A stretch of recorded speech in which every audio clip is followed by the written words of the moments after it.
सोचो, सदियों पहले इंडिया में सफर करना कैसा होता होगा। न कोई कार, न ट्रेन, लोग पैदल या जानवरों पर चलते थे। यह सफर बहुत मुश्किल था, खासकर बदलते रास्तों के साथ। ट्रैवलर्स की मदद के लिए कुछ खास टावर्स बनाए गए थे। इन्हें कोस मीनार कहते हैं। कोस मीनार लंबे स्ट्रक्चर्स होते हैं। ये टावर्स जैसे दिखते हैं। ये पुराने रास्तों के किनारे खड़े होते हैं। ये माइलस्टोन जैसे होते हैं। ये टावर्स सिर्फ स्ट्रक्चर्स नहीं है, ये सिंबल्स हैं। ये हमें इंडिया के पास्ट के बारे में बताते हैं। ये दिखाते हैं कि लोग पहले कैसे ट्रैवल करते थे। आज बहुत से कोस मीनार खंडहर में हैं, लेकिन वो अभी भी खड़े हैं। ये हमें हमारी रिच हिस्ट्री की याद दिलाते हैं। मुगल पीरियड इंडिया के इतिहास का एक शानदार समय था। मुगल अपनी कला और वास्तुकला के लिए जाने जाते थे।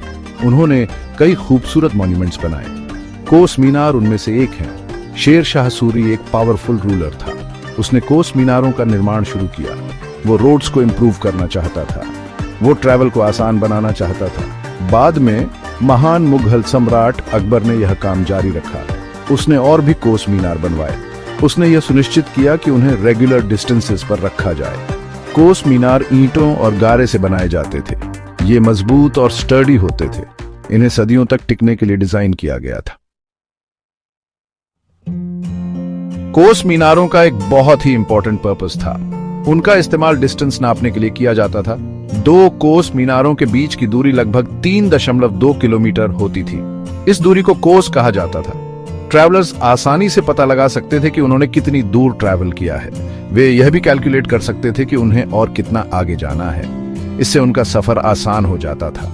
कोस मीनार सिर्फ माइलस्टोन नहीं थे, वे इंपॉर्टेंट लैंडमार्क्स भी थे। वे लोगों को अपना रास्ता खोजने में मदद करते थे। वे व्यापारियों और मैसेंजर्स के लिए स्पेशली हेल्पफुल थे। ये टावर्स मुगलों के आर्किटेक्चरल स्किल्स के बारे में भी बताते हैं। ये दिखाते हैं कि कंस्ट्रक्शन के ज्ञान में वे कितने एडवांस्ड थे। वक्त कई कोस मीनारों के साथ अच्छा नहीं रहा। उनमें से कई बैड स्टेट में हैं। वे टूट रहे हैं और उपेक्षित हैं। कुछ लोगों द्वारा क्षतिग्रस्त किए गए हैं। उनकी हालत देखकर दुख होता है। ये टावर्स हमारी हेरिटेज हैं। हमें इन्हें प्रोटेक्ट करना होगा। सरकार इन मॉन्यूमेंट्स को प्रिजर्व करने की कोशिश कर रही है, लेकिन और भी बहुत कुछ करने की जरूरत है। हमें इनके बारे में अवेयरनेस क्रिएट करने की जरूरत है। हमें अपने बच्चों को इनके महत्व के बारे में सिखाने की जरूरत है। कोस मीनार हमारे पास्ट की एक विंडो है। वे हमें उस समय की कहानी बताते हैं जब इंडिया इन मैग्निफिसेंट रोड से जुड़ा हुआ था। हमें इन्हें अपनी फ्यूचर जनरेशंस के लिए प्रिजर्व करना चाहिए।